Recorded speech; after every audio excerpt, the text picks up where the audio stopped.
Yeah, let's talk about that. Let's talk about kind of Kendall, because again, now his headspace has moved towards going reverse Viking, pushing the family and matching out.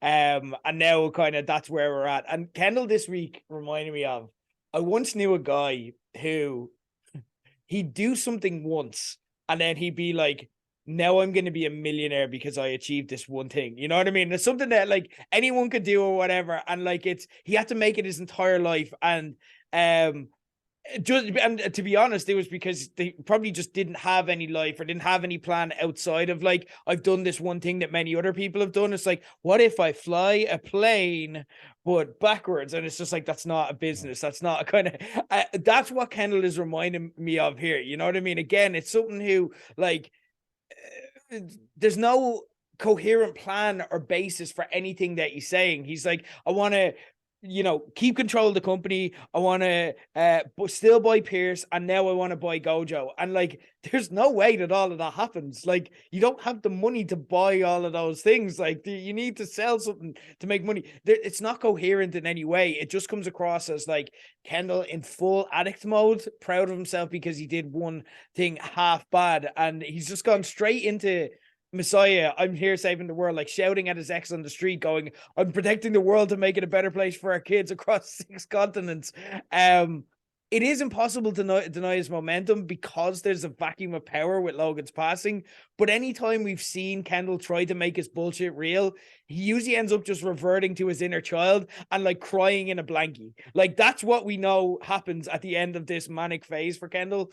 But I don't know. We're near the end. Like, maybe it'll turn out differently this time. Have you got any kind of theories on where we're going? If the reverse Viking is going to work, or what are you feeling after this episode in terms of like theories? Any kind of conspiracies or anything like that afoot?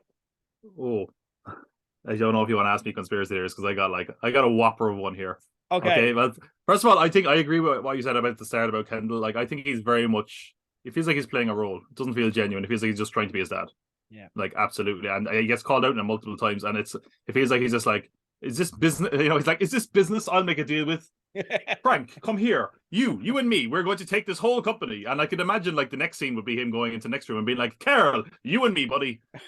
Like he will just it feels like he's a rat just looking for something to float on. But man, if we want to go full conspiracy theory, right? Oh man, you're following me onto the grassy knoll here. Okay, we got some stuff here. Okay, so. Oh, this is like I learned something earlier that blew my mind, and then I went full nutcase on it. This is kind of leading into finale. I don't know if you know this. Maybe this is common information, but I had no idea about this. Did you know that every finale title from Succession comes from the same poem? No, I didn't. Every title from the finale of Succession comes from a poem called Dream Song 29 by John Berryman. Now, don't worry, this is going to become Tom's Poetry Corner. I'm not going to read it out. It's a 15-line poem. Find it online. It's called Dream Song 29. Okay. But the titles for them are Nobody Is Ever Missing, This Is Not for Tears, All the Bells Say, and the finale one, which is now going to be an hour and a half, is called With Open Eyes. And they all come from that poem. That poem is about basically a death. Now, in this case, it's imagined. It's about someone feeling guilt from death. Okay? This character called Henry in the case of the poem. I studied English. I don't want to brag, but I've read the poem.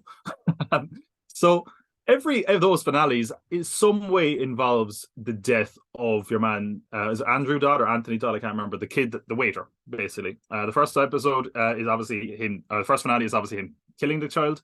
The second, he's not a child, but for dramatic effect, we're going to call him a child. Yeah. The second episode, where he's basically Kendall is finding out that he's basically going to be put up as a scapegoat. And is basically wondering if that is him answering for his sins of having killed this person, and that's when Logan basically is like, he's a nothing, he's a nobody person or whatever. Third finale is when he finally talks to his siblings, and his siblings are aware of it. And I mentioned last week that all of his siblings now are aware that he killed someone, and that could be powerful ammunition. The fourth one, With Open Eyes. Now again, With Open Eyes, if I was just on a very surface level, that's eyes open, everything, being aware of everything. Yeah. So I wonder, is it going to come out? Now, the other interesting thing, if you want to dive into that even further, the poet John Berryman jumped off a bridge and died by drowning. Succession in water is everywhere. Yeah. Now, Are you with me so far? I haven't I gone am. full crazy yet because I I'm, am. go- No, I'm no, going to no. go. Don't worry, I'm going to get very crazy now in a minute. You can distance yourself after this, right? Okay. So we had this kind of mean girls, passive aggressive talk between Mattson and Kendall, which was mwah, just classic like nonsense bullshit talk. Yes. But there was one line in that kind of didn't relate to anything. All of them were like, "Hey, your numbers are shit. Haha. Well, you know what? You're bad at this." It was all had some basis. And then out of nowhere, Mattson said, "I hear your numbers are gay." And I was like, well, it comes off as just a stupid kind of Yeah. childish insult from like the mid 2000s. But like, I thought about that for a while. And briefly after that, I think Mattson says, "Let the wave hit you, float out." Now, first of all, maybe that's foreshadowing a death. Maybe it's just keeping the theme of water going. But Yeah. then I was like, why did he call him gay? That's really weird. That Yeah. kind of came out of nowhere. Maybe it's nothing. But just before we go into the season 3 finale, and I think this is one of the actual final scenes that Logan and Kendall share by themselves. He's trying to get out of the company, and Logan drops, in his classic Logan way, and I'm quoting him here. He goes like, "Are you queer, son? Is that what you did? Is that what you had him?" Now, it came off as just, kind of him ribbing and trying to fuck with Kendall again to his head. I'm wondering if he actually wondered if Kendall was gay, because later on in that episode, Logan goes to talk to Mattson, and I wonder if he gave Mattson dirt on Kendall in case the company and the deal was stopped by the siblings. Now, obviously Logan's dead. Maybe Mattson doesn't know that, but maybe Logan could have talked to Marcia, who all of a sudden made an appearance again in this season, and who's presumably going to be in the next episode. Because, by the way, we still have not had a funeral for Logan. Yep. I'm just saying, maybe Mattson knows about the waiter. Ooh. And maybe I'm digging too deep, but I also think, remember, Kendall and Roman dug up dirt on Mattson. Yeah. Who's to say Mattson hasn't dug up dirt on them? He absolutely has. Is there a chance that he might know? That's all I'm going to say. I think that there's a chance that there's no way the waiter is done for. It's going to come up. It's been there in every finale. I don't think it's a coincidence. I don't think it's just random happenstance that they've named it after that poem again for the actual finale. I think something's going to happen with the waiter. Oh, that's all I'm saying.